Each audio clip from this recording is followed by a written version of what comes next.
Houston Dash midfielder rookie Maggie Graham. Maggie, welcome in. How are you? I'm good. How are you?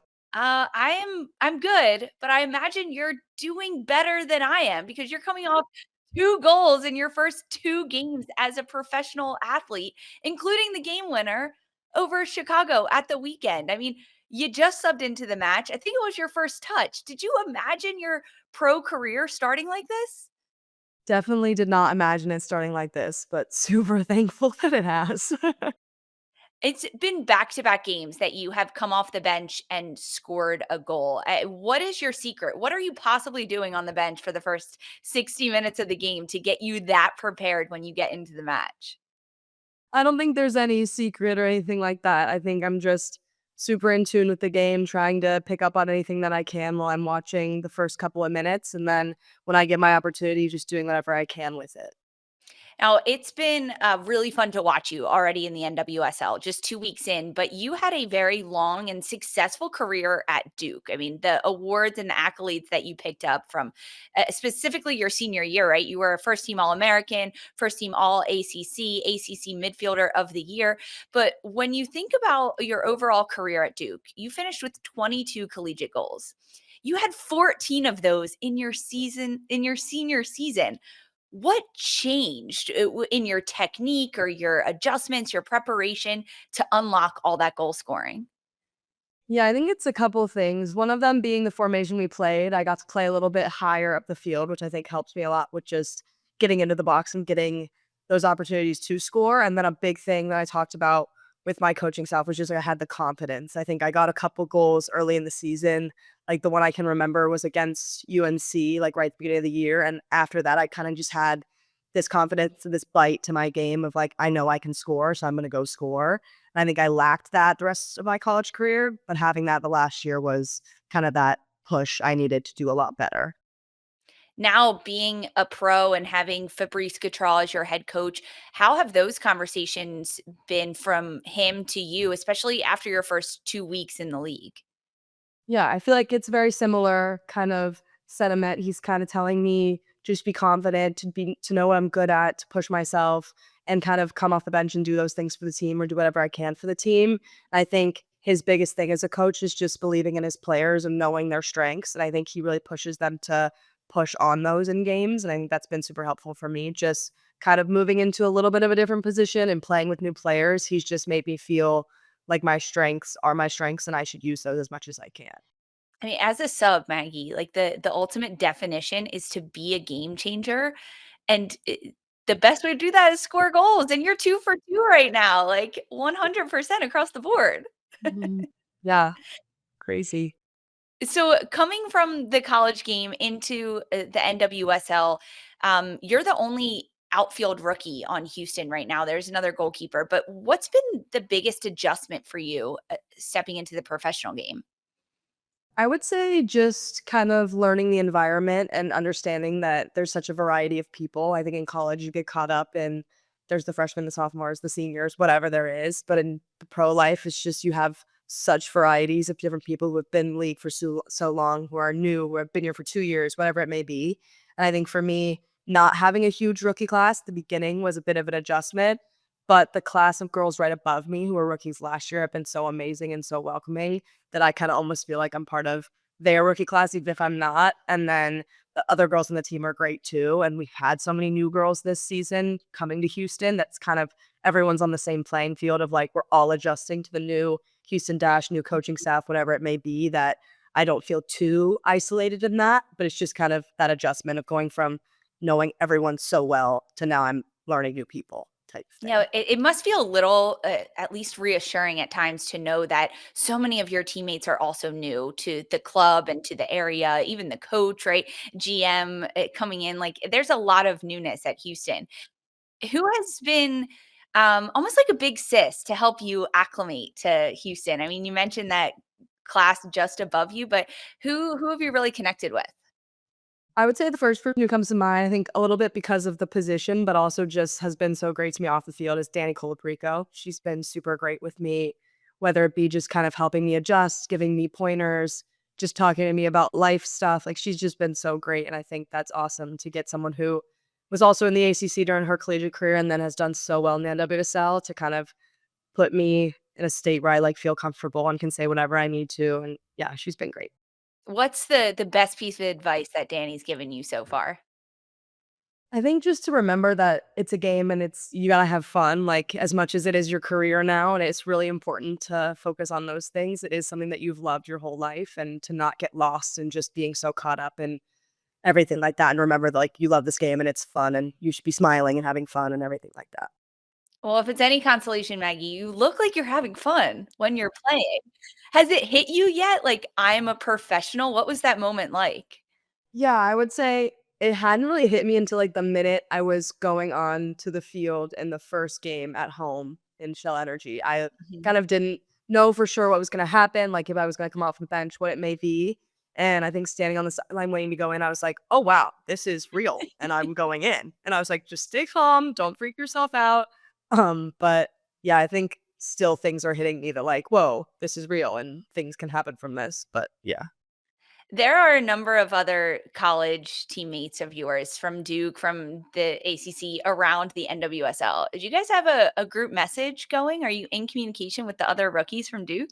I have talked to all of them about just how their experience is going, but we don't have one group chat that we're just communicating in, but I am super excited to play the teams where I get to see the girls that I got to play with this fall. Yeah, that's super cool. Is there anyone that you're like, "Ooh, I wanna do a jersey swap with you now that you're on a different team in the NWSL?"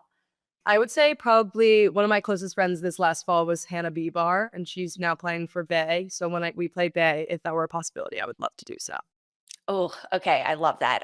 Well, now I gotta ask you some really fun questions.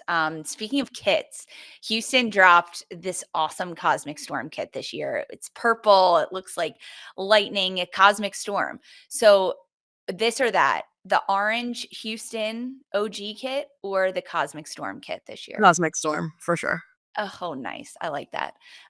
Okay, take us through your pregame ritual. Do you have any superstitions? What do you do on game day? Okay, so I have to wear the same sports bra and spandex. It's like a requirement. Of I course. like to kind of eat the same things, and I always drink there's this new thing called I don't think it's new. I don't know why I'm saying new, but Body Armor IV. It's like one of those like hydration drinks. I like have to have one, or like I have a panic attack. I don't know why that matters to me, but it's something that does. But then in terms of in the locker room and right before the game, the only thing I always do is during the national anthem, I say a prayer. But I bet that's the only thing that really grounds me before games. But other than that, I don't have anything else. Now, are we washing the sports bra and the spandex Yes, or don't the worry, jersey? they don't Okay. reek. Okay, I had to check. I've been in a lot of locker rooms. You never know. You never know. In your locker right now at Houston, what's the number one thing you have to have in there always? I would say moisturizer. Mhm. I think, because it's so hot here, you have to constantly be showering because you would smell really stinky if you didn't, and my face gets really dry, so I just always have to have moisturizer for my face and for my body. Yeah, you have to wash your body and wash your lucky sports bra. This is good. We're off to, like, good hygiene here, Maggie. Right, yeah. There are a lot of different rules in soccer. Things are always evolving, but for Maggie Graham, if you could change one rule in soccer, what would it be? Oh, wow. Hmm. Maybe the, like, rule that, like, the last defender having a foul is a red card? Like, if you foul someone and it's, like, a goal Dog scoring show? opportunity. Yeah, like denial Yeah. of an obvious goal scoring Yeah, opportunity. because sometimes those plays happen where it's like someone gets fouled at, like, the halfway line, and it's the last defender, and, like, are they really gonna score? You don't know, but you're giving them a red card? I don't know. Have you ever Feels gotten a red card like that, Maggie? I have not, but I had a girl this year on my team get one, and then we had to play 10v11 for, like, 45 minutes, and it was very frustrating. I was gonna say this sounds like a personal rule change that you want. It's something personal. What's a book, a show, a movie, something that you're consuming right now? Ooh, okay, our team has been obsessed with Severance, the show on Apple Yeah. TV, and we're, like, deep in the trenches trying to figure out all the conspiracy theories about it and constantly talking about it, and we all finished season 2, and now we are begging for season 3, even though it's probably gonna take about 3 years to come out. Yeah, it'll take a while. Oh, it's so good. It's so fun to come to training and have that, like, everyone be talking about it. Are you talking about it at training, like, in lines before drills? Are you like, "Did you see that Yes. episode?" And we have the few girls that are like, "Oh, I haven't watched it yet, like, don't say anything." And we're like, La la "Okay, la don't listen." la la la, don't listen, don't listen. Exactly. Okay, now that you're in Houston, Texas, I've gotta know, Carolina barbecue or Texas barbecue? Oh, I might have to go with Carolina barbecue only because I've had more of it. I think I haven't had enough Texas barbecue to actually compare the 2. Okay, do you have recommendations from teammates or fans in I Houston where we should haven't go? gotten tons of stuff yet, so I don't, but I Okay. know, like, there's a lot of girls on the team that are foodies, so if I needed them, they'd be able to Mhm. give them. Yeah, you can go there. Okay, so outs we know in soccer and football, you're tremendous. Box to box midfielder, you're good in tight spaces. You can score goals clearly, even in the professional level. But what's a random talent outside of soccer that you have? Oh, wow. Ooh. I would say I'm a pretty good cook. Everyone always says, Oh, like, the meals that I make are always pretty yummy. So, I don't know if that's just because people are too nice and they don't wanna tell me that it stinks or if it's actually good. But I would say I have a couple recipes that people have taken and now, like, make consistently when I'm not around. okay. Hit us with some. What's your go-to recipe? Well, I started making these turkey burgers in my senior year of college. So it's just like a mix of a bunch of stuff like chives, breadcrumbs, like mozzarella cheese, lemon juice, stuff like that. And then you put it on like hash browns and then put like guacamole on top. Ooh, Yeah. It's that really good. sounds delicious. I want some of Yeah. that. Have you Mhm. cooked for any of your teammates yet in Houston? I have not, but I think everyone's on kind of their own schedules when it comes to like dinner time stuff. But I Mhm. would love to if anyone ever needed me to. Wow, okay, well, I'll be over, Maggie. I'll come right over and we can have dinner. Okay, if we woke up tomorrow and soccer didn't exist, you just graduated from Duke, an incredible school, but what would you be doing? I would probably be working in the intelligence community. So, like, maybe FBI, CIA type of place. Very cool. Do you wanna solve the crimes? Do you wanna be out in the field? I think so. Yes. Wow, or do you watch any, like, FBI shows? Is there, like, a detective you wanna be like? I've watched a bunch of the shows, but one of the things I learned a lot in classes at Duke was that they're so far from Yeah, the truth. yeah. Things are like, so I don't have a specific one, but like all of the shows are so good that it doesn't matter that they're off base. I understand that. You're still getting stuck into them. I'm always, Exactly. like, so drawn into them. Okay, for Houston fans that you're new to the roster, they're getting used to you. Home games at Shell Energy Stadium, another one coming up this weekend. What is something that would make you smile or make you happy that a fan did, whether it was a sign or a chant or something that they should know to get you hyped on game day at Shell Energy Stadium? I would say any of the above. I think just like hearing a group of people chanting my name would just kind of be like surreal almost of like I would have never thought that would happen in my career as a soccer player. So something like that, or even just seeing a sign in the crowd of like a little girl holding up something that was like, I love Maggie Graham. Like something like that is just so like cool and like Yeah. very surreal to me.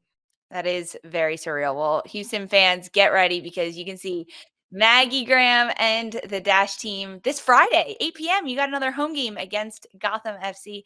Maggie, thanks for chatting. This was really fun and good luck this weekend and the rest of the season. Thank you so much. Thank you for having me.